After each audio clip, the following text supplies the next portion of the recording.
En 1994, l'acteur emblématique de l'avant-garde new-yorkaise Ron Water meurt du sida. L'événement s'est produit un peu plus qu'un mois après la première mondiale de Philoctetes Variations au Kai Theater de Bruxelles, au lieu de théâtre expérimental en Europe.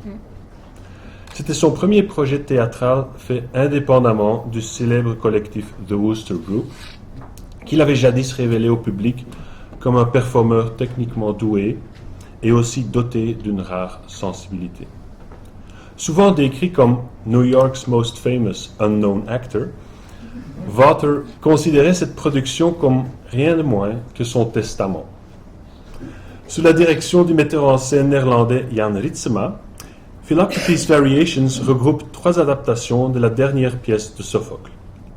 Apparemment, Water désirait incarner le rôle du guerrier meurtri depuis quelques années déjà, mais avait maintenant trouvé une cause sociale qui pouvait complémenter cette ambition artistique. Après tout, il faut se rappeler que les acteurs américains, atteints du sida dans les années 80 et 90, étaient terrifiés à l'idée que leur maladie soit un jour exposée, ce qui amènerait automatiquement la fin de leur carrière, et donc aussi de leur couverture d'assurance maladie.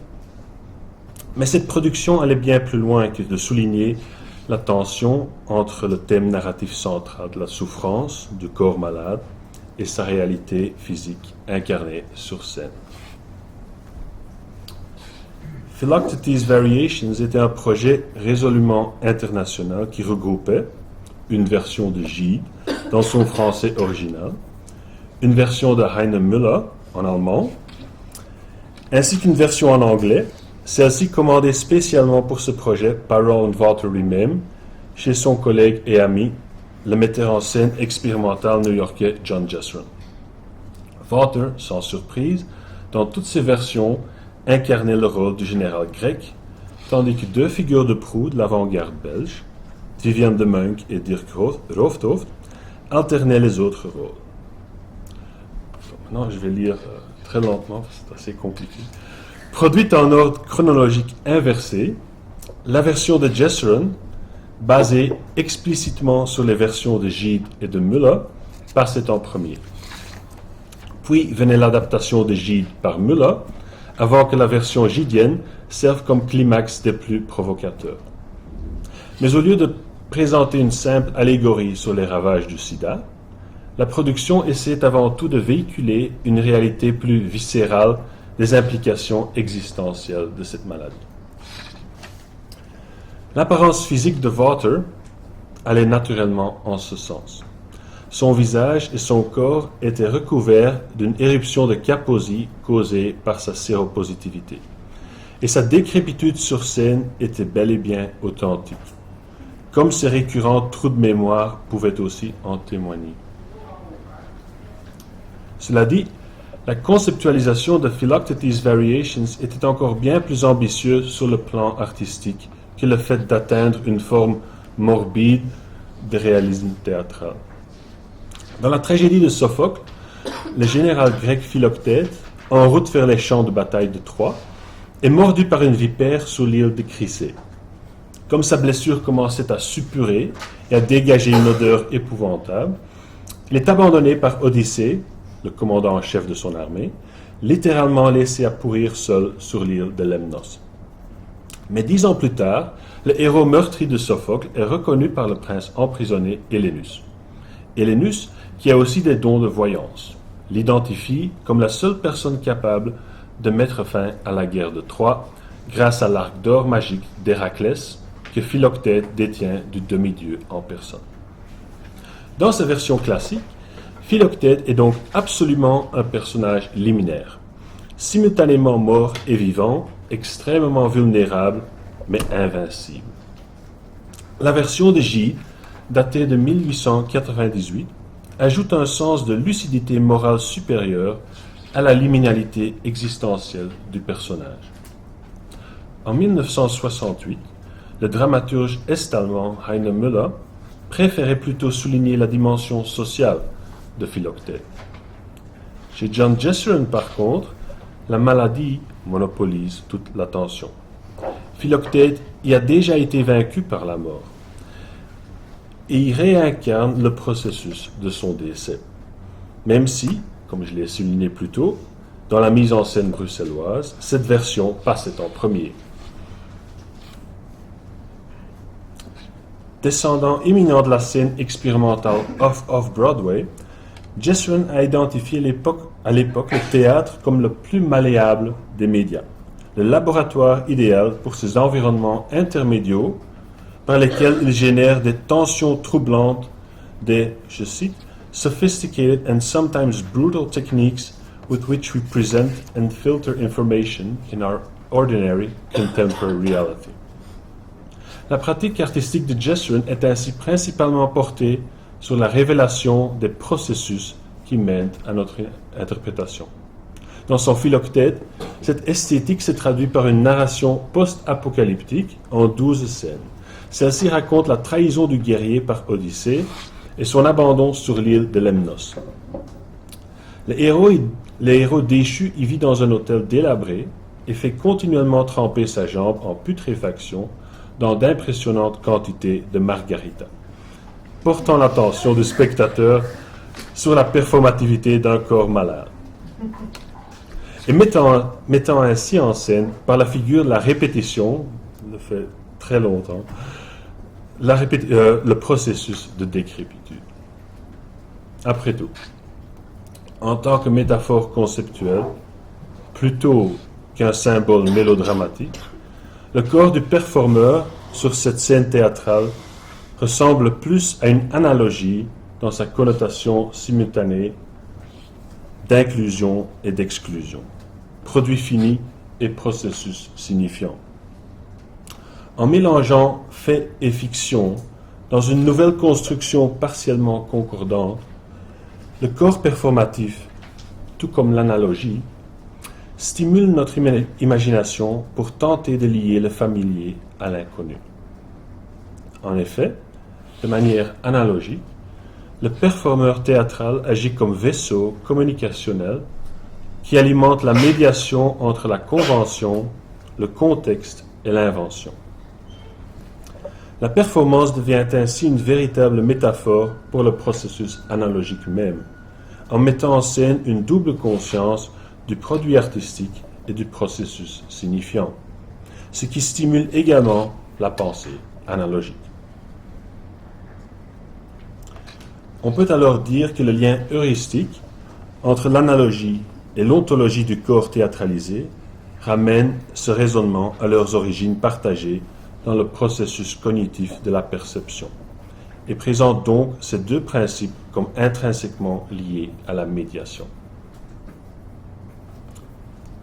Depuis les années 1960 et l'avènement de la performance comme pratique artistique expérimentale, le corps humain sur scène n'a arrêté de fasciner les artistes, spectateurs et philosophes de par son imperméabilité et son intangibilité. Une caractéristique qui poussa le théoricien et metteur en scène légendaire Jerzy Grotowski à la déclaration suivante. J'ai seulement trouvé une citation en anglais, je m'en excuse. I've seen la première que j'avais trouvée est en néerlandais, c'est encore pire. I have seen for a very long time now that a theater with tangible, corporeal and physiological characteristics is an ideal medium for provocation. A pestering of oneself and the audience through the actor who actually challenges himself when he challenges the audience. The theater has to combat our stereotypical world vision, our conventional feelings, our preconceived notions as they are anchored in the body, in respiration, the inner reflexes, in short, in the entire human organism. The theater has to break these sorts of taboos. Through this transgression, the theater will enable to engage ourselves, naked and entirely agitated, into something which cannot be easily defined. Privilégier une perspective ancrée sur le corps dans notre analyse de la performance de Walther dans Philoctetes Variations devrait alors aider à supporter l'hypothèse conceptuelle de cette communication, que les distinctions émergent au seuil de l'espace médié de la perception. Saisir de surcroît les processus de signification de tels mécanismes nous aidera ensuite à nous rapprocher du type de réflexivité socio-artistique que Ron Vauther lui-même aspirait à transmettre à travers ce spectacle. Si l'on suit la définition du sémioticien Umberto Eco, selon qui un des traits fondamentaux du corps humain, encadré dans une situation performative, est l'ostension, le philoctète de Vauther pouvait difficilement ne pas solliciter de ses spectateurs un sens de participation active. Après tout, dans cette production, avec ce performeur mourant du sida, les frontières entre la mort fictive et réelle étaient constamment transgressées. Le théoricien de la postmodernité Stephen Connor nous le confirme presque mot pour mot en décrivant la théâtralité comme, je cite, « the name for the contamination of any artifact that is dependent upon conditions outside or other than its own ». Au niveau de la narration, on retrouve aussi dans le philoctète de Jeshurun le langage héroïque des classiques, toutefois contaminé par des vulgarités empruntées de la culture langagière contemporaine. Même si Jeshurun n'y officiait pas comme metteur en scène, son allié spirituel Jan Ritsema réussissait néanmoins à entrelacer un texte au style jeshurunien, celui des projections vidéo fluides telles celles de la surface d'un étang, du mouvement des nuages par nuit venteuse ou d'une pleine lune par nuit claire. Cela dit, par analogie avec la condition liminaire du héros éponyme, ces projections constituent à la fois une toile de fond et un espace performatif puisqu'elles se meuvent sur toutes les surfaces. Une stratégie sémiosique qui se résume comme l'une des nombreuses propositions de la pièce. Notons ce dialogue aporétique. What does it represent? It's an interpretation of a hungry fly after a meal of blood. Oh no, dear. Oh yes, dear. It isn't that really, is it? Where do you get such perversions when I see my reflection in your eyes? Et quand plus tard le philoctète de Vauther nous rappelle que the body knows the answer, whereas we don't know the question, l'intermédialité suggérée par le texte nous renvoie aux questions de la performance. Celle qui, pour l'occasion, inscrit un vrai corps malade dans un texte fictif sur la maladie, sur une scène. Philoctetes Variations commençait par l'acteur principal adressant le public directement avec les mots « I am Ron Vauther and I have AIDS », avant d'immédiatement entamer le premier monologue du volet jeshurunien. Listen to me, I am telling you something, so that you'll learn the value of suffering, the joy of sacrifice and patience, murder and manslaughter, so that you'll learn to speak the language of the dead. Once again, it is time for you to shut up, belly up to the buzzsaw, gravitational collapse, blackleg, Yankee pot roast, stop crying, you should be happy. Listen to me, I'm telling you something. You tell someone else and they'll tell someone else. This is what Philoctetes told me. This is his suicide note, his poison pen letter. First I'll give the clue, then the story, then the real story. First what they saw, then what was seen, then what was. The cadaver will direct the autopsy, a talking corpse narrating, a dead horse talking, a dead foot walking. Philoctetes is dead, I was looking at him outside. He had one fly on him, but that fly was tiny, triumphant. Bon. Les parallèles avec les intentions socio-artistiques revendiquées par Ron Vauther ici sont assez évidents. Mais la réalité théâtrale de la double conscience, tant pour les acteurs que pour les spectateurs, est régulièrement répétée dans une série de variations sur le thème qui mélange fiction, fait, ainsi qu'une vérité physique indéniable. We are only men searching for Philoctetes. From the foam of the sea, where the genitals had been thrown, sprang my daughter. This Philoctetes, is he a god? Less than a god, less than a man. What does he look like? He is said to resemble a rotting aubergine covered in garlic sauce. C'est sans doute une manière peu respectueuse de faire référence à une personne atteinte du sida. Sans oublier que les nombreuses références au soi-disant gay cancer y participent également. Même si c'est fait par le biais d'une métaphore théâtrale et d'un personnage parlant de son décès d'outre-tombe. Mais n'oublions pas que le texte fut commandé par Ron Vaughters lui-même, voulant ainsi dramatiser de manière non réductive l'ostracisation sociale et la souffrance physique de ceux qui, comme lui, étaient atteints du sida. Dans ce contexte, il est en effet peu surprenant que Vaughters se tournât vers le théâtre expérimental, refuge de l'art infiniment texturé et insaisissable, comme confirmé dans cet échange. This is my place, my body, and we want it, dead or alive. Seeing that it's neither, you can't have it. La production de Ritsema, dans son entièreté, évoquait à vrai dire cette logique de décrépitude processuelle à travers ses multiples strates sémiotiques. Même si la distinction entre choix esthétique et nécessité pratique n'était pas toujours facile à établir.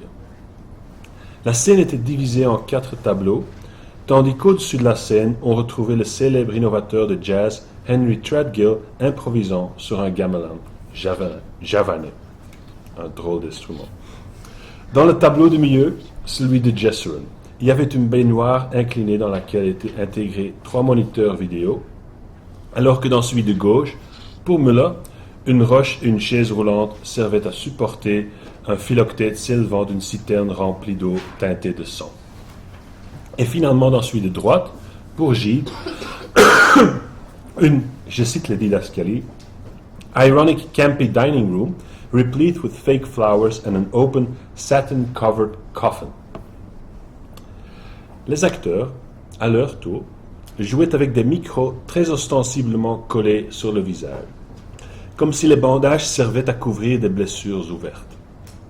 Même si en réalité, les micros servaient surtout à amplifier la voix de Vaughters, toujours plus défaillante.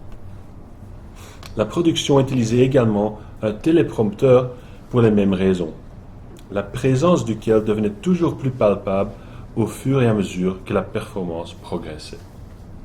En soi, une addition supplémentaire à l'effet multitexturé obtenu en jouant 3 textes de styles très différents en 3 langues différentes de surcroît. On peut également noter les variations continuelles sur le rite d'enterrement qui ont été mises en scène dans la 3e partie du triptyque, dans lesquelles on voit les acteurs faire une ronde continue entre se déguiser avec des perruques, se placer dans le cercueil de satin et prendre des photos de la scène. Plus résistant encore à toute interprétation soi-disant transparente, l'épilogue de cette production, sur base du texte de J, comprenait une scène dans laquelle Ron Vaughters déchirait le kimono qu'il portait pour révéler de manière quasi exhibitionniste ses lésions, sa peau couverte de démangeaisons, mais aussi son membre qui vraisemblablement était à l'origine de la contamination fatale. Cette fin, sans surprise, a été fortement critiquée par la presse spécialisée comme n'étant rien d'autre qu'un vaudeville cynique, ou encore une autodramatisation par Vaughters de sa propre mort. Notamment, dans les moments qui suivaient la dite exhibition, Philoctète s'étendait finalement dans son cercueil. Néoptolémus et Odyssée drapaient son corps d'un voile de satin. Avant que Philoctète ne se relève une dernière fois, il montait alors sur une chaise contre une puissante lumière de fond, l'effet de contre-jour fortement souligné. Mais même à ce moment des plus pathétiquement provocateurs, la production Philoctetes Variations continuait à jouer de manière viscérale avec les perceptions des spectateurs. Dans les toutes dernières secondes de cette performance, on voit Vaughters hurler de douleur avant de recevoir les nombreux rappels de rideaux, habillé d'un sourire des plus radieux. Qui souffrait, l'acteur ou le personnage? Alors, Comment séparer la danse du danseur? How can we know the dancer from the dance? J'espère que ma courte présentation sur la décrépitude sur scène de Ron Vaughters dans Philoctetes Variations a contribué à rendre, d'une certaine manière, obsolète cette célèbre question de William Butler Yeats. En traversant les cultures et les ontologies, l'acteur meurtri présentait, de manière liminaire, toutes ces frontières comme potentiellement négociables. Avec cette production, Vaughters cherchait effectivement, je cite, « to find a remedy for AIDS within the theatre ». Une ambition certes absurde, mais une qui fut aussi rendue significative à travers la double conscience de l'acteur, mais aussi du spectateur. Mis à part le fait que la première représentation de cette production faisait partie de plusieurs événements qui soulignaient l'avant-première belge de Philadelphia, le film emblématique sur le sida, dans lequel Vaughters jouait également un rôle important, la complexité conceptuelle et la fascination viscérale soulevées par Philoctetes Variations furent telles que ces implications portaient bien plus loin que simplement signaler un mal social. En fait, elles s'inspiraient du potentiel humain qui avait toujours servi Vaughters comme moteur de sa propre pratique artistique, selon Richard Chechny. Radicalement opposé, en fait, de la formule qu'il exprimait en jouant le texte de Jessurun. I can create nothing, so I am nothing. Merci. Merci.